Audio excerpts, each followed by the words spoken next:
sering menghajar kita, karena tugasnya itu mengajar kita. Kita lagi hidup enak-enak, tiba-tiba ada aja masalah ya. Ada yang benar-benar masalah besar, tiba-tiba kena penyakit, tiba-tiba pasangan kecelakaan terus meninggal, atau tiba-tiba kena PHK, atau tiba-tiba pasangan berselingkuh.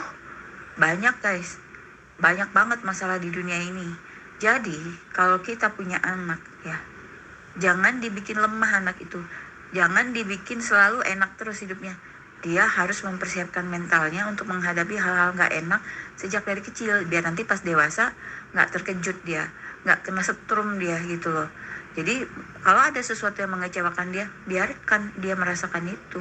Ada yang pahit, dia harus terima kepahitan itu. Jangan semua dibikin manis. Paling kasihan itu adalah anak yang dari kecil tidak pernah merasakan pengalaman pahit. Sehingga ketika dia dewasa, dirundung oleh segitu banyak masalah, stres guys.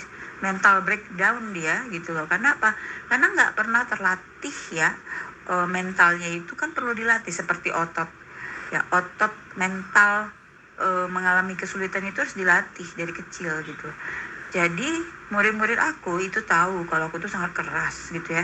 Nggak bisa main-main di kelas aku, nggak bisa santai-santai, nggak bisa kompromi, nggak bisa manipulasi kelas aku. Aku mengajarkan mereka bahwa ada konsekuensinya.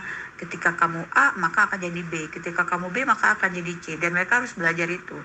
Walaupun sepertinya, kok kayak gitu ke anak, nggak bisa. Mereka harus siap, harus mempersiapkan diri. Harus mempersiapkan diri dari kecil. Dan itu dapatnya dari kelas aku. Kalau nggak dapat dari orang tuanya, ya dari aku lah. Mengajarkan hal ini nggak mudah guys ya. Ya contoh misalnya gini, ada murid aku nggak konsentrasi di kelas aku. Ketika aku suruh dia dapat giliran untuk membuat kalimat, dia nggak bisa karena dia nggak memperhatikan pelajaran aku. Ya aku lewatin dia. Karena kita sudah bantu berapa kali, tetap dia nggak konsentrasi, kita lewatin. Kenapa? Dia harus belajar tentang konsekuensi.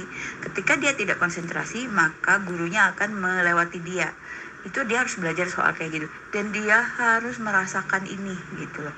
Dia harus merasakan ini. Jadi anak tuh jangan selalu dibantu, nggak bisa. Jadi helikopter parenting tuh nggak bisa. Kalian kadang-kadang harus jadi orang tua yang bijaksana. Kapan harus memberi pelajaran, kapan membantu, kapan ulur. Jadi tarik ulur, bantu, kapan enggak. Itu harus dimainkan. Nggak bisa selalu enak terus, nggak bisa. Dia harus tahu konsekuensi. Jadi lucu guys, aku punya pengalaman pribadi satu ketika aku jadi panitia 17 Agustusan untuk kasih games buat anak-anak. Ada anak satu orang itu tidak pernah menang ya, tidak menang-menang dia, jadi dia nggak pernah dapat hadiah. Tiba-tiba ibunya ngebisikin aku, tolong kasih anak saya hadiah supaya dia nggak mental breakdown gitu loh. Nanti takutnya dia nangis-nangis di rumah. Jadi bayangin guys, anak itu tidak menang harus dapat hadiah karena pesan sponsor dari orang tuanya. Terus dalam hati aku, kenapa sih bu? Kenapa? Ada yang salah dengan ibu ini gitu. Kalau anak lo emang gak menang, berarti kan anak dia emang gak bagus gitu. Dan dia harus merasakan kekalahan itu. Kenapa? Itu sebuah pendidikan juga gitu loh. Tidak harus selalu dikasih apa yang enak-enak terus dalam hidup ini. Bener gak? Aku gak kebayang tuh anak setelah dewasa kayak gimana ya hasil dari didikan seorang ibu yang kayak gitu. Anak itu harus merasakan kalau lo gak bagus, lo kalah, lo telan gitu loh. Telan itu semua gitu loh, aneh banget.